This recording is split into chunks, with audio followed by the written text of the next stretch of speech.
hashtag 059, Apocalipse, estudando as profecias. O espírito deste período atinge o seu auge quando chegamos ao tempo de Constantino, o primeiro imperador chamado cristão, e cuja conversão ao cristianismo é datada por John Lorenz von Mosheim em 323 da era cristã. Uma nota. John Lorenz von Mosheim, nascido em 1694 e falecido em 1755, foi um teólogo luterano alemão que fundou a escola pragmática de historiadores da Igreja. Bom, continuando. Esse período representa o período lá de Constantino, né? 323. Um período secular. E na união da Igreja com o Estado, Constantino auxiliou o clero que lhe ficou devendo muitos favores. Legislou para a Igreja, convocou o Concílio de Nicéia, foi quem mais se salientou nesse concílio. Você vê que, olha o planejamento divino, como funciona o planejamento de Deus na Terra, né? E do Cristo, Jesus é que é o governante aqui. Deus deu a ele esse governo, né?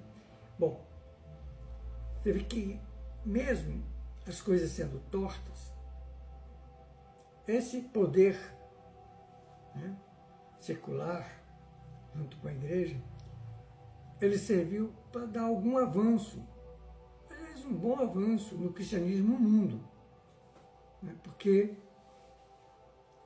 sem ele, é lógico que o Império Romano estava decaindo nessa altura. Então, ele viu o cristianismo como um instrumento bom para se manter no poder romano, né? Então, vamos lá. Mosheim, eu só vou ler o sobrenome final, porque é muito longo. Nascido em 1654, em 94, né? Bom, ele conta a respeito, ele é historiador, como nós vimos aqui, desse período. Ele fala o seguinte: esse período representa um período secular. Mas a nota é o seguinte: foi um evento, o Concílio de Nicéia foi um evento importante para a história do cristianismo. Ele foi realizado em 1325, dessa época, na cidade de Nicéia, atual Iznik, na Turquia.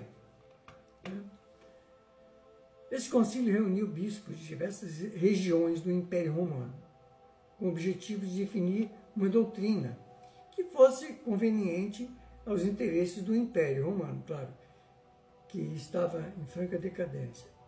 E viram na fé cristã um instrumento ideal para se perpetuar no poder. O motivo para a convocação do Concílio de Nicéia foi invalidar a ideia do arianismo. Os arianos, é uma coisa muito interessante isso aqui. O ramo ariano das igrejas que estava começando ali, né, sob o domínio romano, negavam a divindade plena de Jesus, isto é, eles defendiam que o Mestre Jesus não era igual a Deus.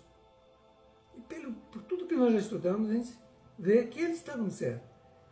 Jesus é um filho de Deus igual a nós, só que ele alcançou lá o estado de governante sideral, né? Conhecimento sideral, um espírito de elevadíssima grandeza. Ele, na verdade, já está no grau de gênio criador. Então, resolveram, nesse concílio de Nicéia, que não só o Cristo, como o Espírito Santo eram, sim, três poderes iguais.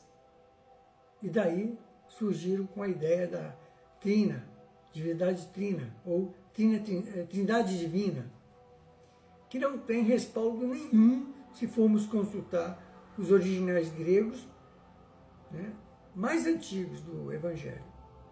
Mas eles determinaram que Pai, Filho e Espírito Santo, coeternos e coiguais.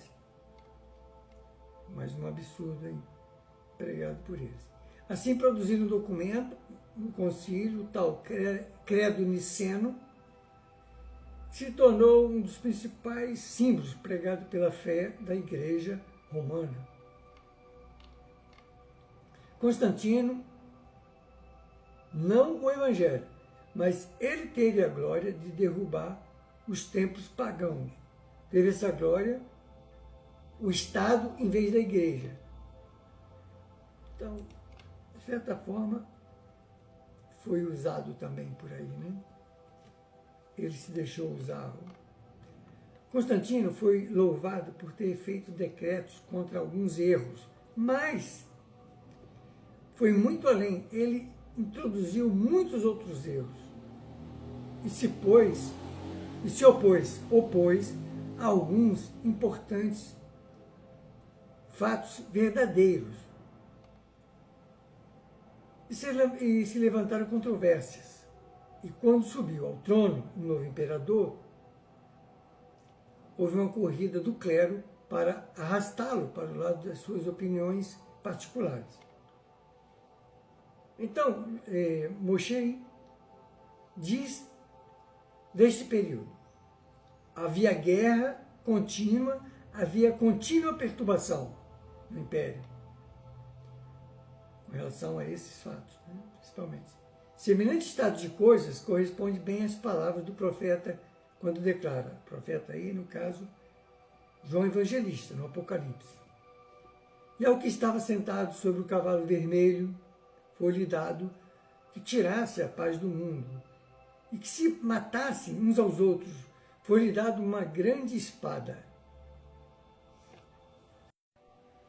O cristianismo desse tempo tinha subido ao trono empunhando o emblema do poder civil, né? Poder secular. Evidentemente, esse símbolo também se repete através da história. Isso já aconteceu várias vezes, né?